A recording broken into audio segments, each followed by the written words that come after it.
আমরা আঙুল চুষবো নয়, তুমি এনআরসি করবে, আমরা আঙুল চুষবো। আমার বাবা যখন আমার মাকে বিয়ে করেছিল, আমার বাবা যখন আমার মাকে বিয়ে করেছিল, আমি জানি না আমার বাবার শ্বশুরকে বলেছিল যে আমার দলিলটা দিন আমার মেয়ে। আমি জানি না আমার বাবা বলেছিল কিনা। নিশ্চয়ই নরেন্দ্র মোদী, তোমার বাবা যখন তোমার মাকে বিয়ে করেছে, তাহলে 70 সালের আগে দলিলটা নিশ্চয়ই তুমি নিয়ে এসছো। লজ্জা লাগে না? তোমার লজ্জা না? আচ্ছা, ভারতবর্ষে যখন স্বাধীনতা হয়, তখন ছাড়খাড় কোন মানুষের 70-71 সালে দলিল আছে বলতে পারে?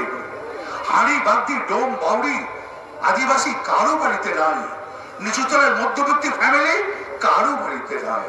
তুমি তার সেইটা বলছো প্রমাণপত্র। তোমার লজ্জা লাগে না? তুমি বাংলাকে ভয় দেখাচ্ছ এনআরসি করবো। তুমি বাংলার মানুষের জন্য কিছু করলে না, বাংলা খেটে খাওয়া মানুষের জন্য কিছু করলে না, বাংলার যুবকের জন্য কিছু করলে না, বাংলার ছাত্রের জন্য কিছু করলে না, বাংলার সাধারণ মানুষের জন্য কিছু করলে না। তুমি করবে না। তুমি দেখেছো তুমি আবার রবীন্দ্রনাথ হবে।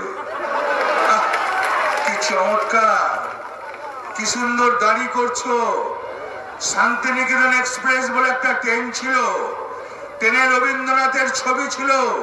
ট্রেনটাকে তুমি বন্ধ করে দিলে, অন্য নাম দিতে চলেছ, ছবিগুলো সব খুলে দিলেই তুমি বাংলার সংস্কৃতি জানো না নরেন্দ্র মোদী।